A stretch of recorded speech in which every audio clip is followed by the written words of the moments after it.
the genetic variation. What is mean as the genetic variation? The changes which can be carried in a genetic makeup or due to the genes is called the genetic variation. Okay. And there may be number of the causes which can be carried the genetic variation. So one who we have to study as gene mutation, sudden change in genetic makeup. So cause has to be the genetic variation. चलो दूसरी क्या थी? Genetic recombinations. There are two different genetic makeup which can be mixed with each other to form as, that is carrying the recombination. So mixing of two differential genetic makeup and gives us to be the variation. Third one, gene fluke. There may be due to migration or the transformation. The newer type of the genetic makeup or the new genes which can be added to the older one and carrying us to be the variation and the new characters. So it is one of the cause for what? Genetic variation. Next one, genetic drift. There may be due to the natural disasters, earthquake, maybe as a flood, fire forest, then considered as to be just as a landscape. ऐसी बहुत सी जो natural disaster है जिसकी वजह से number of the genic constitution which can be loosen और may B finish, हम ऐसा बोल सकते हैं जिसकी वजह से number of individuals undergo the death, कि इनकी वजह से इस नेचुरल डिजास्टर की वजह से कई सारी ऐसी पॉपुलेटिव लोक संख्या, पॉपुलेटिव कंसिस्टेंसी में पॉपुलेशन की जो एक स्पीसीज है उन स्पीसीज में एज लिविंग बींग, फिर वो चाहे ह्यूमन बींग हो चाहे अनदर एनिमल्स या may be also it is an plants, तो इनकी संख्या अचानक से नेचुरल डिजास्टर की वजह से क्या हो जाती है? कम हो जाती है, बिकम डाई, मर जाती है, ख़त्म हो जाती है। तो जिसकी वजह से जो ओल्डर वन जेनेटिक मेकअप है वो फिनिश हो जाता है, स्टॉप हो जाता है, न्यू वन में भी डेवलप और कुछ नया डेवलप हो जाता है. So due to that also the origination of a new species. It is one of the cause for what? Genetic variation.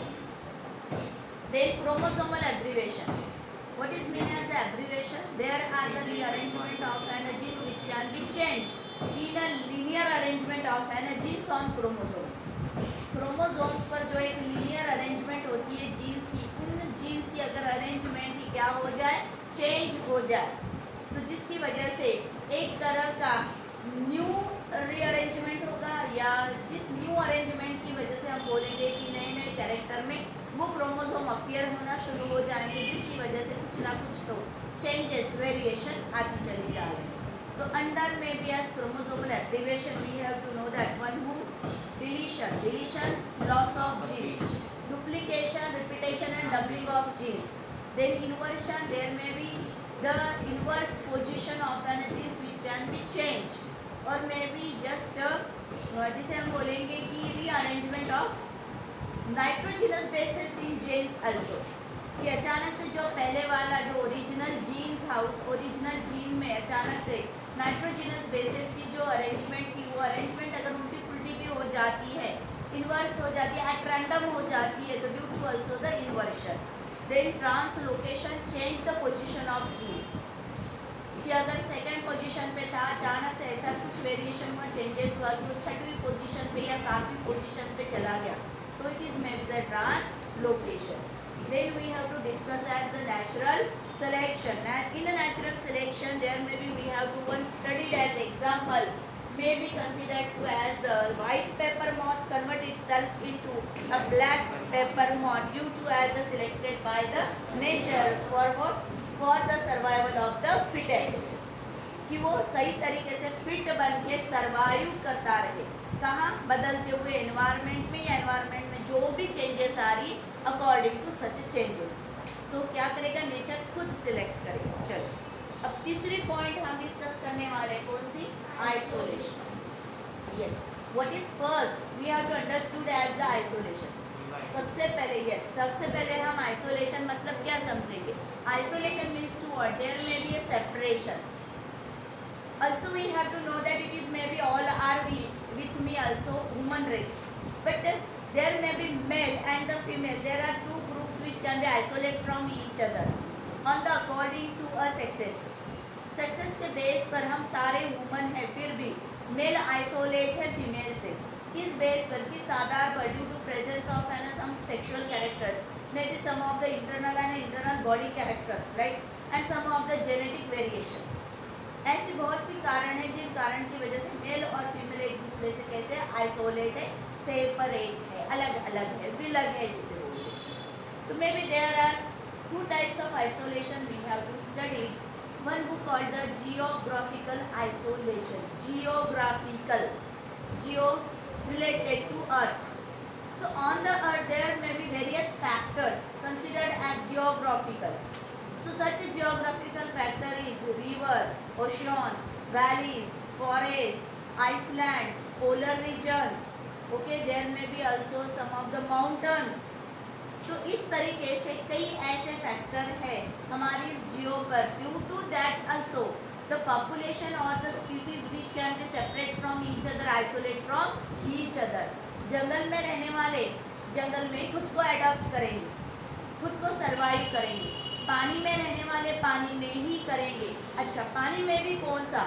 Aquatic as to be the, जिसे सॉल्ट वाटर बोलते हैं, और fresh water, marine water as well as the sweet water, बराबर है। उसमें भी अंतर है। ओशन वाले ओशन में सर्वाइव करेंगे, रिवर वाले रिवर में सर्वाइव करेंगे। यानी रिवर वालों ने ओशन वालों से क्या कर लिया है? आइसोलेशन कर लिया है। So that is may be known as to be the geographical isolation due to on the basis of geographical barriers. Barriers ये अपने आप में हमारी इस भौगोलिक प्रांत में ऐसे कुछ भौगोलिक फैक्टर है जिसे हमने क्या कहा? River, ocean, islands, polar regions, forest, may be valleys, mountains. इस आधार पर there are number of the species which are isolate from each other, so called as to be the geographical isolation, and that geographical factor is called the geographical barriers considered. चलो दूसरा दिया है reproductive isolation, इसे थोड़ा सा ध्यान से पढ़ो। इसकी छोटी छोटी पॉइंट्स, एक एक मार्क के लिए, 2 मार्क्स के लिए, एमसीक्यू के लिए, मैच द पेयर्स के लिए, या ओनली डेफिनेशन की बेस पर, व्हाट आर द मीन्स की बेस पर पूछा जाता है। अब रिप्रोडक्टिव आइसोलेशन का मतलब क्या है? There are isolation carried in a living beings. Maybe it is also in a plants, maybe it is in a animals also, maybe regarding to some of the living creatures. Plants or animals हो या छोटे छोटे जीव जंतु हो। On the basis of reproductive system, reproductive organs and the reproductive means. Reproductive organ अलग अलग species में अलग अलग तरह के हैं। रिप्रोडक्टिव सीजन भी बोल सकते हैं, रिप्रोडक्टिव यानी ब्रीडिंग सीजन भी बोल सकते हैं। कोई रिप्रोडक्शन विंटर में करता है, कोई रिप्रोडक्शन समर में करता है, कोई रिप्रोडक्शन रेनी में करता है। वो भी एक दूसरे से आइसोलेटेड। समर में रिप्रोड्यूस करने वाले अचानक से विंटर में नहीं करेंगे, विंटर में रिप्रोडक्शन करने वाले अचानक से रेनी में नहीं करेंगे। They are isolate on the basis of reproduction but due to the reproductive season. Okay, then may be change in genetic material और द जीन पूल। क्यों रिप्रोडक्शन की बेस पर आइसोलेट करेंगे एक दूसरे से? क्योंकि जिस समय में, जिस वजह से, जिस बेसिस पर अगर रिप्रोडक्टिव सिस्टम डिफरेंशियल है, रिप्रोडक्टिव ऑर्गन्स डिफरेंशियल है, रिप्रोडक्टिव नेचर डिफरेंशियल है, रिप्रोडक्टिव सीजन्स डिफरेंट है, तो नेचुरल है। किस बेस पर? क्योंकि उन स्पीसीज में उनकी जीन फ्रिक्वेंसीज डिफरेंशियल है, जीन पूल डिफरेंशियल है, जेनिक कॉन्स्टिट्यूशन डिफरेंशियल है, जेनिक नंबर डिफरेंशियल है, chromosomal number differential, and due to that appearance of genic characters also differential. So that is called as to be the reproductive isolation. अगर हमें define करना है reproductive isolation तो means that there may be the reproductive isolation carrying due to only basis of the change in genetic material, gene pool and some of the structure of genital organs on the basis of gene frequency, genic constitution, gene pool and the genital organs also considered। बात करते हैं for an example बात करते हैं rabbit and cat, rabbit ससा, right ना? So rabbit is also the mammal and cat is also the mammal, but there is reproductive organs, copulatory organs. Then maybe the reproductive organ as uterus or the womb also different. Also maybe the reproductive organ is differential in a male rabbit also as the male cat. There is nothing to match as the reproductive isolation on the basis of the reproductive organs. Reproductive organs में दोनों की reproductive isolation की वजह से reproductive organs में दोनों में कोई मैच नहीं है, जिस वजह से दो स्पीसीज भलाई है पर ये दो स्पीसीज रिप्रोडक्शन के आधार पर एक दूसरे से आइसोलेट है। कौन? रैबिट और कैट। कंसीडर। ओके, दूसरी बेस पर अब हम आगे पढ़ेंगे जिसमें types of isolating mechanisms on the basis of reproductive isolation में दो टाइप पढ़ने वाले। एक कहा जाता है प्री मेटिंग और pre zygotic. Pre mating, pre zygotic. और दूसरा है पोस्ट मेटिंग और पोस्ट जाइगोटी। अब प्री मेटिंग और प्री जाइगोटिक बैरियर्स किसे कहती है? प्री मेटिंग और प्री जाइगोटिक आइसोलेटिंग मैकेनिज्म किसे कहते हैं?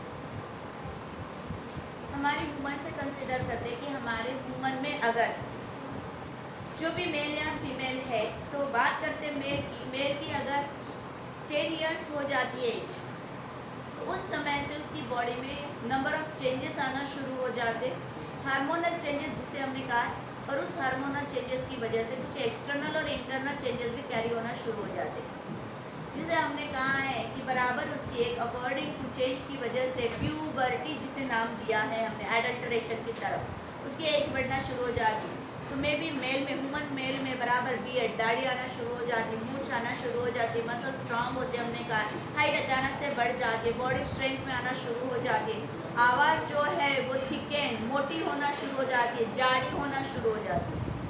बिल्कुल इसी तरीके से हमने कहा कि चेंजेस भी इसमें होते हैं, फीमेल में भी होते हैं, राइट। तो मे भी अकॉर्डिंग टू उसने वही कहा है कि 10 साल के पहले जब से उसकी प्यूबर्टी शुरू होती है from the as of 10 years, उसके 10 साल से जब उसकी प्यूबर्टी शुरू होती है, तो that may be time period as an a mating time period और may be as the post zygotic time period, but before that it is may be called as the as of an pre mating और the pre zygotic time period. यानी 10 साल के पहले mating भी नहीं हो पाएगी, और अगर गलती से मेटिंग हो भी जाता है तो भी जाइगोट फॉर्मेशन नहीं होगा। वाई? 10 साल के पहले उस मेल के शरीर में मेल गमेट बनता ही नहीं है। अगर बात करते हैं फीमेल की, तो 13 साल से उसकी प्यूबर्टी शुरू हो जाती है, 13 साल के पहले उसकी बॉडी में मैच्योर फीमेल गमेट नहीं बन पाता। कंसीडर। तो 10 और 13 साल के पहले का जो समय होता है, considered as an example of human race, हमने एग्जाम्पल लिया ह्यूमन रेस का आपकी बेटर अंडरस्टैंडिंग के लिए। तो उसके पहले उसकी जो एज होती है या जो भी उसकी बैरियर्स होती है, वो बैरियर्स कौन होती है? Pre mating barrier as isolating mechanism और may be the pre zygotic, क्योंकि इस एज के पहले तक ना मेटिंग हो पाएगी, ना इस एज के पहले तक जाइगोट फॉर्मेशन हो पाएगा। तो अपने आप में इस छोटी सी उम्र में मैरिज नहीं होती, अगर बहुत एंशियंट टाइम पहले होती भी थी तो भी 10 साल के बाद ही होती थी। अगर पहले बिफोर दैट जोड़ी भी जाती थी तो अपने अपने घर में रहते थे, 10 साल के बाद एक दूसरे के घर में भेजा जाता था। कंसीडर दैट बाल विवाह सुने होंगे आपने, ओके, क्योंकि एक रिप्रोडक्टिव एज है जहाँ पर रिप्रोडक्शन नहीं हो सकता बिफोर सच अ प्यूबर्टी के पहले रिप्रोडक्शन नहीं हो सकता, and after the puberty reproduction हो सकता है। It may B one of the barrier for reproductive isolation. इस वजह से एक दूसरे से कैसे है? अलग है, एक दूसरे से आइसोलेट है। किस बेस पर? प्री मेटिंग और प्री जाइगोटिक। चलो उसमें फिर से कुछ ऐसे खास बैरियर्स के तौर पर, बैरियर्स यानी अड़थड़े, कि इनको आइसोलेट रखने के लिए क्या क्या रीजंस है, क्या क्या कॉज है। पहली कॉज दिया है हैबिटेट आइसोलेशन और इकोलॉजिकल आइसोलेशन। अब हैबिटेट का मतलब घर, हैबिटेट का मतलब घर, कि जहाँ पर कुछ ऐसे उनकी हैबिटेट है जहाँ वो एक दूसरे से कितनी भी कोई स्पीसीज कितनी भी प्रगत क्यों ना हो चुकी हो, लेकिन रिप्रोडक्शन के लिए एक दूसरे से आइसोलेट है on the basis of habitat. पानी में रहने वाले क्या टेरेस्ट्रियल ऑर्गेनिज्म से रिप्रोडक्शन कर सकते हैं, मेटिंग कर सकते हैं? नहीं।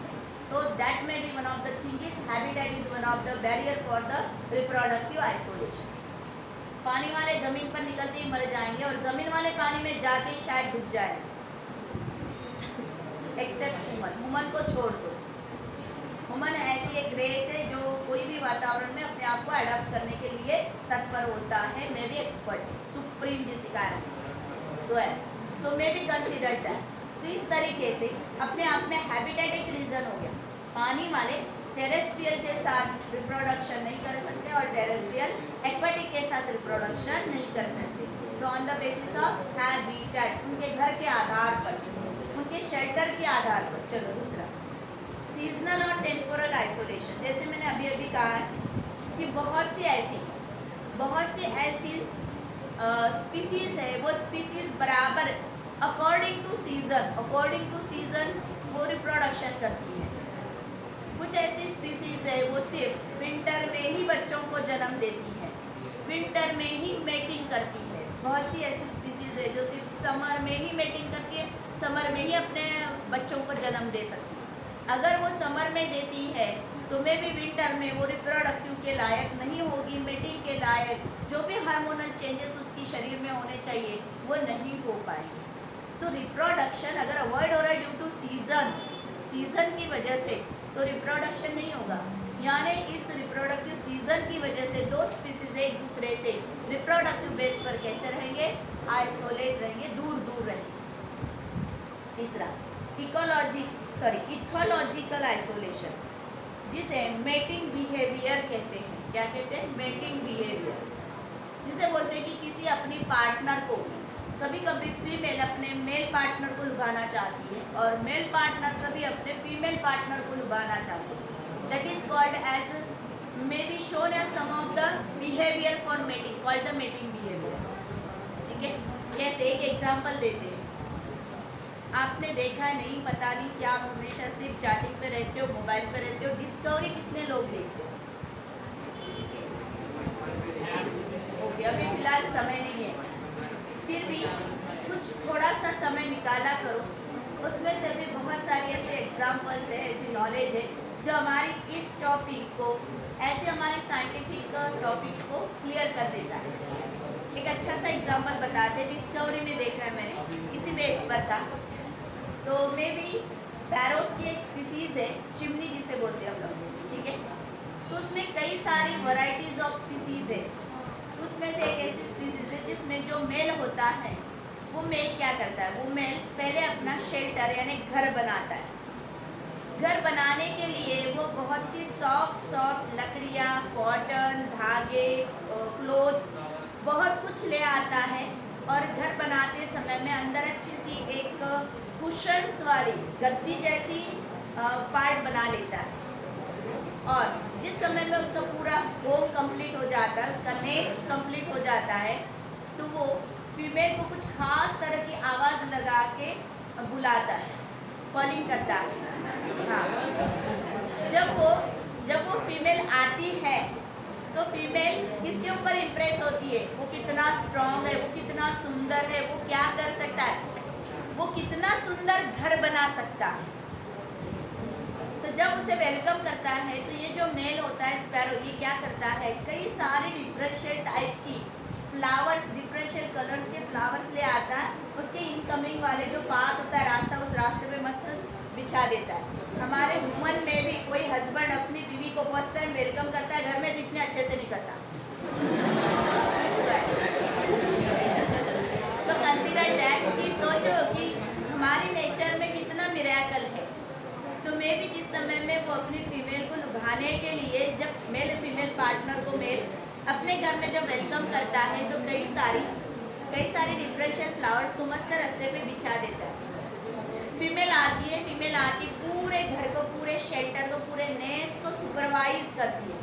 अगर उसे पसंद आता है तो वही रह जाती है, मे बी मेल के साथ मेटिंग करती है और बच्चों को जन्म देती है। अदरवाइज नहीं पसंद आया तो कुछ भी ना रिएक्शन देते हुए उड़ जाती है। फिर वो मेल क्या करता है, फिर से उसे तोड़ता है, फिर से और अच्छे से नए डिज़ाइन के साथ बनाने की कोशिश करता है। So it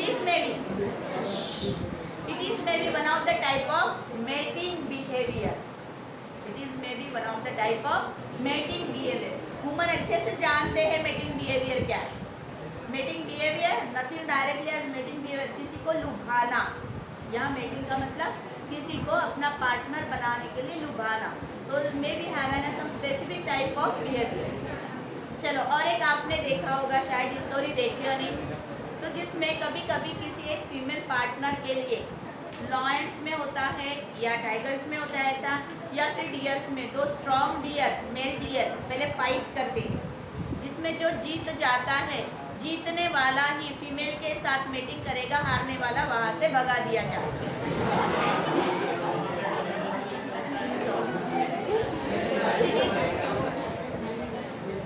चलो आ जाओ यहाँ पर।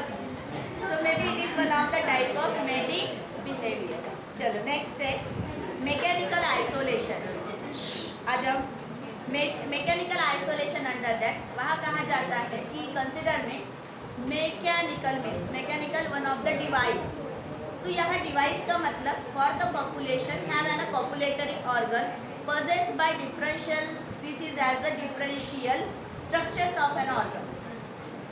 काउज और बफेलेट्स की बात करते, काउज और गोट की बात करते, तो नेचुरली मेल गोट का पॉपुलेटरी ऑर्गन अलग टाइप का होगा।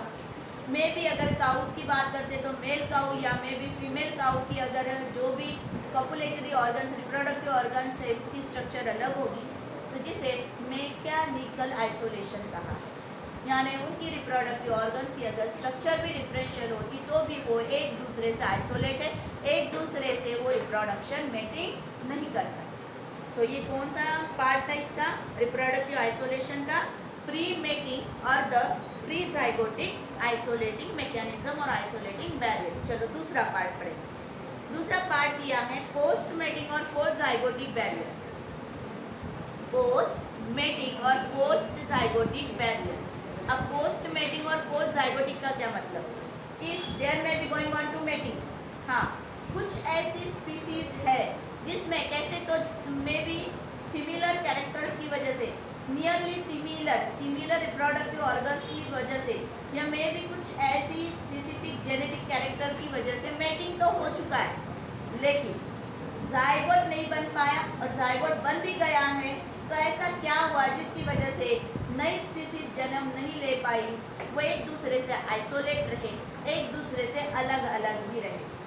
सो first one gamete mortality. Gamete mortality, चलो एग्जांपल देते हैं। May be considered as a cow, as female cow and mate with as suppose to be the male buffalo, भैंसा। गाय और भैंसे में मेटिंग हो रही है, nearly related to the similar genetic phylogeny. ये दोनों एक दूसरे से कई हद तक एक दूसरे की सिमिलर जेनिक फाइलोजेनिक से मेल खाते। गलती से ऐसा मेटिंग हो गया है कि मे बी काउ की मेटिंग किसके साथ हो गई, मेल बफेलो के साथ, भैंसे के साथ।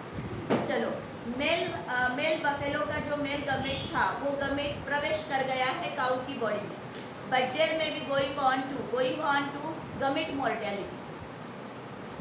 पर उसकी मेल गमिट मोर्टेलिटी यानी कॉज टू डेथ में चली गई। क्यों? तो उसकी जो मेल गमिट है भलाई वो काउ की बॉडी में प्रवेश तो कर गई है, फिर भी एसिडिक नेचर उसका उपयुक्त नहीं था जैसे फीमेल बफेलो का हो सकता है। टेम्परेचर उस काउ की बॉडी में उस मेल गमिट को पोषण देने के लिए, जिसे जीवित रखने के लिए सही नहीं है, या जो भी न्यूट्रिशन आफ्टर में भी enter the mail गमिट into the female body, कि फीमेल बॉडी में जाने के बाद उस मेल गमिट को जीवित रखने के लिए जो न्यूट्रिशन चाहिए था वो न्यूट्रिशन उस फीमेल काउ में सही तरीके से नहीं मिल पा रहा है, तो क्या होगा, cause to death, gamete mortality.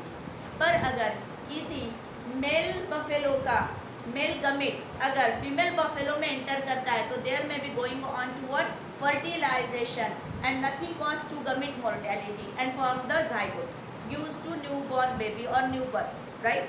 पर यहाँ ऐसा नहीं होगा। यह कारण क्या होगा, गमिट मोर्टेलिटी हो सकती है इस वजह से काउ और बफेलो एक दूसरे से मेटिंग नहीं करेंगे, due to what, due to on the basis of only isolate each from each other due to on the gamete mortality. कि अगर गलती से दोनों की मेटिंग हो भी जाती है तो भी बफेलोज की स्पीसीज की जो गमिट्स है वो गमिट्स काउ की स्पीसीज में यानी बॉडी में जीवित नहीं रह सकती। तो गमीट मोर्टेलिटी होना है तो क्यों रिप्रोडक्शन करे, क्यों मेटिंग करे, तो both species are to be differential और आइसोलेट फ्रॉम ईच अदर। चलो दूसरा रीजन दिया जाइगोट मोर्टेलिटी। हाँ, गलती से कैसे बोल सकते कि गलती से यहाँ पर अचानक से मे बी काऊ और बफेलो की मेटिंग भी हो गई, गमीट भी कैसे तैसे जीवित रह गई, फर्टिलाइजेशन भी हो गया, जायगोट भी बन गया, पर अब जायगोट अपने आप में क्लीवेज नहीं कर सकता, सेल डिवीजन नहीं कर सकता, बॉल ऑफ मास नहीं बना सकता, फीटस नहीं बना सकता, गर्भ नहीं बना सकता। After fertilisation zygote undergo the mortality, zygote मर रहा है। पहले कौन मारे जाते थे, गमीट्स मारे जाते थे, क्योंकि डिफरेंशियल स्पीसीज थी, बराबर है। तो इस वजह से गमीट मोर्टेलिटी के बेस पर एक दूसरे से अलग थे। अब किस बेस पर एक दूसरे से आइसोलेट रहेंगे, जायगोट मोर्टेलिटी की बेस पर एक दूसरे से अलग है, कभी ऐसा मेल नहीं हो सकता। चलो तीसरा दिया है हाइब्रिड स्टरिलिटी, हम पढ़ चुके इसे, अगर आपको याद होगा म्यूल, MULE, म्यूल किससे बना था, हॉर्स एंड डॉगी, वही एग्जाम्पल हम पढ़ रहे काऊ एंड बफेलो, बराबर है। अच्छा, यहाँ गमीट भी एक दूसरे की एक्सेप्ट कर ली गई, यहाँ जाइगोट भी बन गया, तो zygote means to what, there may be mixing of the two differential genetic makeup, one who belonging to horse and one who belonging to as the donkey, so there may be hybrid is formation. चलो hybrid formation हुआ, gamete ने accept भी कर लिया, fertilisation भी हो गया, zygote भी बन गया, जाइगोट गर्भ भी बन गया, एम्ब्रियो भी बन गया, न्यू बॉर्न बेबी इंडिविजुअल में भी जन्म दे दिया, nothing to belong as fully as the horse and nothing to belonging characters fully as to donkey. It may be gives a new species as what, mule, but it is hybrid sterility, it doesn't to be gives rise the next generation, it is maybe sterile individual, जो अपने इस नए genic constitution के साथ जन्म लेके आया है, उसकी डेथ के साथ वही मर जाएगा, लेकिन उसकी जेनिक कॉन्स्टिट्यूशन अगली पीढ़ी में नहीं जाएगा, वो नपुंसक ही होगा, that is called the hybrid sterility. तो हाइब्रिड स्टरिलिटी की बेस पर हॉर्स और डोंकी एक दूसरे से कैसे है, आइसोलेट है। Consideration, so that is may B means of one of the type of the reproductive isolation, one who type as pre-mating or pre-zygotic and second one is the post-mating or post-zygotic. Sure? चलो यहाँ हमारा क्या खत्म हुआ, may B modern synthetic theory, काफ़ी depth में पढ़ चुके, काफ़ी डिस्क्रिप्शन में पढ़ चुके, इस वजह से इस थ्योरी को आपको अच्छे से दिमाग में याद रखना है, फिट करना है। चलो आगे बढ़ेंगे हम टाइप्स ऑफ नेचुरल सिलेक्शन, पर इसके पहले मैं थोड़ा सा बता दूँ कि यहाँ पर इसी बेस पर मॉडर्न सिंथेटिक थ्योरी के बेस पर ऑर्गेनिक इवोल्यूशन एक्चुअली किस मैकेनिज्म थ्रू हुआ है, कैसे हुआ है, उसे प्रूव करने के लिए हमें फिर से इसी पॉइंट्स को डिस्कस करते हुए शॉर्टली उनकी पॉइंट ऑफ समराइज करनी है। तो जिसे क्या नाम दिया उसने, मैकेनिज्म ऑफ ऑर्गेनिक इवोल्यूशन। इसमें क्या डिस्कस करना है, mutation, gene recombination, gene flow, genetic drift, then natural selection.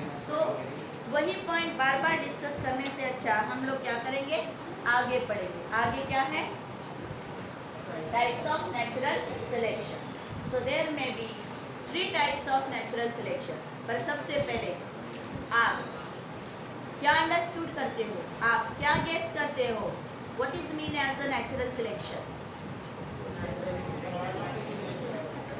Nature itself selected a species, a individual which are survival for the fittest, and due to what, due to mutation. But what type of mutation? Useful mutation, as the useful variation. It is maybe or is such a individual or the species better and better adaptable to the environment, so called as natural selection. किस बदलते हुए वातावरण में वो खुद better और better अगर adopt हो रहा है, किस बेस पर, यूजफुल वेरिएशन की बेस पर, यूजफुल म्यूटेशन की बेस पर, तो ही नेचर उसे क्या करेगा, सिलेक्ट करेगा। मतलब नेचर ने उसे किस तरह का एडॉप्टेशन किया है, fittest to the survival, so called as such type of just criteria is called the natural selection. उस नेचुरल सिलेक्शन के 3 प्रकार पढ़ेंगे। पहली प्रकार है स्टेबलाइजिंग सिलेक्शन, दूसरी प्रकार है डायरेक्शनल सिलेक्शन, तीसरी प्रकार है डिसरप्टिव नेचुरल सिलेक्शन। वर्ड दिमाग में रखो, अगर ये रिड्यूस पार्ट है तो मे बी आपके लिए, पर मैं पूरा पढ़ाऊंगी, तो जिसमें आपको किस तरीके से क्लू पकड़े रखना है। अगर पूछा भी जाता है इस पर टाइप्स ऑफ नेचुरल सिलेक्शन पर, तो हार्डली उनके ग्राफ पूछे जाते हैं और उनका हार्डली मीनिंग पूछा जाता है। चलो, स्टेबलाइजिंग सिलेक्शन, स्टेबलाइज करना है अकॉर्डिंग टू एनवायरनमेंट। नेचुरली ऐसी एक स्पीसीज को, नेचर ऐसी एक स्पीसीज को सिलेक्ट कर रहा है जो कि कैसे है, एनवायरनमेंट की अकॉर्डिंग टू बैलेंस है, स्टेबलाइज है, तो उसे कहा गया है स्टेबलाइजिंग नेचुरल सिलेक्शन। ओके, ऐसे नहीं समझ में आता, एक एग्जांपल देखो। ओके, मे बी अगर आपको याद होगा 11th में हम पढ़ चुके हैं कि फिशेस अगर कंसिडर करते हैं, fishes is up to now fishes is also just aquatic organism or maybe live in a aquatic medium, and up to now also stable or balanced in a environment, survival as the fittest। आज भी वो survival for the fittest है, आज भी वो stable है environment में, आज भी वो विलुप्त नहीं है, extinct नहीं है, ना ही खत्म होने की कगार पर है। क्यों? क्योंकि नेचर ने उसे खुद सिलेक्ट किया है, लेकिन किस आधार पर सिलेक्ट किया? स्टेबलाइजिंग आधार पर, बैलेंसिंग के आधार पर, अकॉर्डिंग टू नेचर। सो जिस वजह से इसे क्या कहेंगे? Nature selected on the basis of stabilising selection. कैसे? मे भी अगर कुछ याद होगा तो थोड़ा सा रिमेंबर करो। फिशेस के पहले एक प्रजाति है जिसका नाम है एज द साइक्लोस्टोम्स। फिशेस जैसी इल लाइक की बॉडी होती है, एक्वेटिक मीडियम में ही जीने वाली, लेकिन अंतर क्या होता था? उनका जो माउथ था साइक्लोज, सर्कुलर होता है। ओके, तो वो एक स्पीसीज। फिर आइस पाइसेस, फिशेस। उसके बाद और एक स्पीसीज जिसकी बात करते हैं हम, एम्फीबिया, जो कि पूरी तरीके से ना कि पानी में रहते हैं, ना पूरी तरीके से ना कि जमीन पे रहते हैं, राइट। तो मे बी कंसिडर दैट कि साइक्लोस्टोम से अगर कोई इवॉल्व हुई तो कौन है? फिशेस। फिशेस के बाद अगर कोई इवॉल्व हुई तो कौन है? Amphibia, right. ओके, पर हम अगर बात करते हैं एक्वाटिक मीडियम की, तो cyclostomes may be it is undergo the extinction, खत्म हो रहे, विलुप्त हो रहे, रेयर एग्जांपल्स दुनिया में बचे हैं। लेकिन fishes may be stabilise, may be balance, may be kept is in a survival for the fittest and selected by the nature, and may be live up to now and for the future. आज भी वो जीवित है और future के लिए भी रहेगी, because it may be selected by the nature, survival for the fittest, कि वो जीने के लिए फिटेस्ट है। और बात करते हैं एम्फीबियंस की, तो एम्फीबियंस कौन है? पानी के नहीं रहे अब कैसे हो गए? वो थोड़े से पानी में जीते, लेकिन कहाँ आ गए? वो ज़मीन पर आ गए। तो इन दोनों के बीच का इंटरमीडिएट अगर कोई फॉर्म है तो वो कौन है? फिशेस है। इंटरमीडिएट समझ में आ रहा है? बीच वाला अगर कोई स्पीसीज है तो वो फिशेस है। पहले वाले कौन कहा हमने? साइक्लोस्टोम्स, और बाद वाले कौन है? As the amphibians. तो जो बीच वाले इंटरमीडिएट फॉर्म ने अपने आप को बेटर एंड बेटर अडॉप्ट कर लिया according to nature, and may be selected by the nature and survival for the fittest. So now और may be in a future it may be stabilize, it may be considered to kept constant balance in a nature. So graph which can be shown as, there may be nothing as to shown as the quantity of increase in a cyclostomes as the before one species, and nothing to increase as another one species after as to be the intermediate form, but intermediate which can be raised into a highest increasing numbers. So graph क्या बता रहा है कि जो intermediate forms होते हैं वो अपने आप को इतने सही तरीके से नेचर के अनुसार बैलेंस कर लेते हैं, वो इंटरमीडिएट करके बन जाते, इंटरमीडिएट करके रह जाते हैं, लेकिन अपने आप को नेचुरली सिलेक्ट करके इस एनवायरनमेंट में बैलेंसिंग के साथ बनाए रखते, स्टेबलाइज करते। Consider, so it is type of what? Stabilizing natural selection. दूसरा, directional selection. Maybe it is going as one of the species which can be highly raised towards only one direction, highly raise or highly increase the number of individuals towards one direction. कैसे? नाम क्या दिया है इसमें? Directional natural selection. चलो example जैसे मैं बताऊंगी ना वैसे झट दिमाग में आ जाएगा। DDT resistant mosquito. पहले मॉस्किटो कैसे थे? DDT रेजिस्टेंट थे? नहीं। ऐसी एक स्पीसीज की मॉस्किटो की जो DDT स्प्रे करते ही किल हो जाया करते थे, लेकिन इन्हीं genic constitution of such a mosquitoes selected by the nature and showing as to be the natural selected criteria to selected for the survival of the fittest। Nature ने उन्हें खुद सर्वाइव करने के लिए, फिटेस्ट रहने के लिए उन्हें सेलेक्ट किया। And may be it is going as nothing to intermediate form, it may be just change due to the useful mutation into what? DDT resistant mosquito. And may be increase number which are to be faced, which are to be just adopted for the resistance to the DDT। उसने क्या कर लिया? उस species ने उस DDT के against में resistancy adopt कर लिया। यस, नेचुरल सिलेक्शन का मतलब better and better adopt to the environment and selected by the nature on the basis of survival for the fittest. So it is called what type of natural selection? It is may be the directional natural selection. चलो तीसरा प्रकार, disruptive natural selection. अब disruptive natural selection क्या है? Disruptive natural selection, अच्छे से सुनना। There may be first one who intermediate forms, but due to environmental selection, due to changes or fluctuations may be carried in the environment, it is divided into two groups, and maybe intermediate form is to be reduced, dropped down, and two newer species which are disruptive from such intermediate may be increase in numbers। पहली जो species थी, वो species अचानक से environment में fluctuation आने की वजह से, चेंजेस आने की वजह से, वेरिएशन आने की वजह से धीरे धीरे रिड्यूस होती गई। पर रिड्यूस होने के पहले इस एनवायरनमेंट को इसी में से चेंज होते हुए दो अलग अलग एनवायरनमेंट में इसने अपने आप को डिवाइड कर लिया और दो नई स्पीसीज में एमर्ज हो गई। That is called as to be the disruptive natural selection. ऐसे बोलने से नहीं चलेगा। चलो एग्जांपल देखो। May be Darwin is one of the naturalist. Darwin एक नेचुरलिस्ट था, नेचर की स्टडी करता था। इसी नेचर में स्टडी करते करते उसे ऐसी एक स्पीसीज मिली जो एक स्पेशल टाइप की स्पैरो कहलाई जाती है, फिंचेस, चिड़िया समान फिंचेस। ठीक है, ये फिंचेस गैलापागोस आइसलैंड जो था, गैलापागोस एक खास तरह का एरिया है, तो एक जिसे रिमोट एरिया कहते हैं जहाँ पर मानव बस्ती नहीं है, जंगल है और आइसलैंड है वो। तो ऐसा एक गैलापागोस एरिया है। उस गैलापागोस एरिया छोटा सा नहीं, काफ़ी बड़ा है, और उसका हर एक अलग अलग प्रांत जो है वो वेरिएशन की एनवायरमेंटल फ्लक्चुएशन में आता है। तो जहाँ कहा जाता है कि पहले ये जो फिंचेस थी ये खास तरह की स्पीसीज में थी जिसकी चोंच भी छोटे आकार की थी, मीडियम साइज की, और मीडियम साइज वाली सीड को खाया करती थी।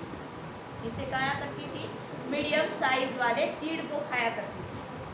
एनवायरनमेंट में फ्लक्चुएशन आने की वजह से यही स्पीसीज ऐसे एरिया में चली गई, गैलापागोस की ऐसी आइसलैंड में चली गई जहाँ पर सीड्स काफ़ी लार्जर साइज में पाई जाती थी, काफ़ी बड़ी आकार में सीड्स मिलने लगी।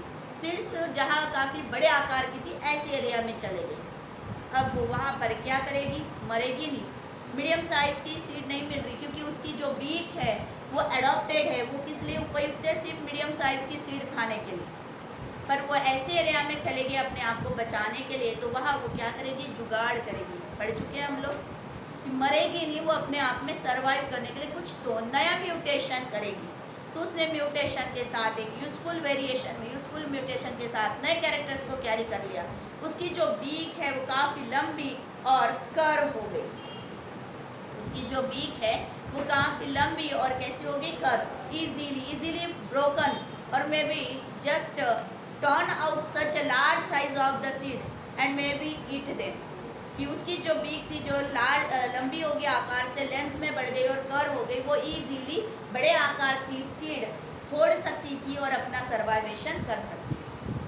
चलो एक ग्रुप बाजू हो गया, इसमें से मीडियम में से, इंटरमीडिएट में से। अब इनमें से कुछ एनवायरमेंटल फ्लक्चुएशन की वजह से गैलापागोस की ऐसी आइसलैंड पर चली गई, ऐसी रीजन में चली गई जहाँ पर स्मॉल साइज वाली सीड्स पाई जाती थी।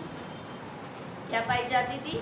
स्मॉल साइज वाली सीड। अब वहाँ मीडियम साइज वाली सीड नहीं मिली, मरेगी नहीं, फिर से अपना कोई ना कोई जुगाड़ करेगी, अपने अंदर ही अंदर इन्वायरमेंटल फ्लक्चुएशन से म्यूटेशन करेगा, म्यूटेशन से एक नई स्पीसी वहाँ जन्म लेगी, जिसमें क्या हुआ?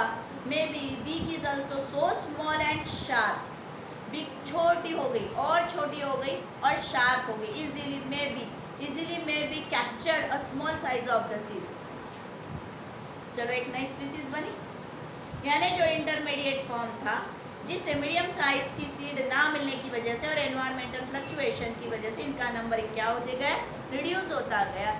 लेकिन अपने आप को बाय द नेचुरल सिलेक्टेड होने की वजह से, सर्वाइवल ऑफ द फिटेस्ट के लिए जो नेचर ने उसे सिलेक्ट किया, जिसकी वजह से नए प्रांत में चली गई, तो एक नए स्पीसीज के साथ इवॉल्व हुए। Large size of beak, length of beak is may be the long and may be curved in nature, for what? May be easily eating has to be the large size of seed. चलो दूसरी species क्या थी? May be beak is become as the short and sharp, easily to pick up, easily to eaten as to be the small size of the seeds. So that is called as disruptive type of natural selection. ये एक group से कितनी group में disrupt हो गई? दो नई species में, दो नई ग्रुप्स में। सो चलो यहाँ ये नेचुरल सिलेक्शन का जो टाइप्स है वो हम पढ़ चुके हैं। अब इसी में छोटा सा इशू दिया आइसोलेशन। हम आइसोलेशन अभी पढ़ चुके हैं। दो बैरियर्स की बेस पर, एक जियोग्राफिकल बैरियर की बेस पर, रिवर है, ओशंस है, मे बी लेक्स है या पॉन्ड्स है, या फिर हम बोले माउंटेन्स है, वैलीज है, फॉरेस्ट है, टेरेस्ट्रियल एरिया है, मे बी प्लेन मैदान है जिसे बोलते हैं प्लेन है, तो उसके अनुसार वो एक दूसरे से कई सारे लिविंग बींग्स कैसी है? आइसोलेट। दूसरा हमने कहा रिप्रोडक्शन बेस पर, जिसमें gene pool, gene frequency, genic constitution या रिप्रोडक्टिव ऑर्गन की स्ट्रक्चर, रिप्रोडक्टिव सिस्टम के आधार पर they are to be isolate from each other. Then speciation को दिमाग में फिट करना। स्पेसिएशन क्या है? यहाँ स्पेसिएशन को लेकर बच्चे काफ़ी कंफ्यूज होते हैं। स्पेस का मतलब होती है जगह, राइट? तो यहाँ पर कभी कभी अपने अपने तर्क से बच्चे डेफिनेशन देने की कोशिश करते हैं। यहाँ स्पेसिएशन का मतलब दिमाग में रखना, इवोल्यूशन ऑफ है ना न्यू स्पीसीज, इवोल्यूशन ऑफ है ना new species due to organic evolution, due to natural selection. अगर नेचर ने सिलेक्ट किया है या ऑर्गेनिक इवोल्यूशन हुई है या म्यूटेशन थ्योरी की वजह से ड्यू टू म्यूटेशन, या may be consideration as the chemical evolution, कोई भी कोई कॉज क्यों ना हो जिसकी वजह से क्या हुई है, there may be formation of an new species is called as what? Speciation. दिमाग में फिट रखो, ठीक है? सो सिंपल मीनिंग है स्पेसिएशन का मतलब formation of an new species is known as what? Speciation. Sure? Clear? यहाँ तक समझ में आया है? पक्का?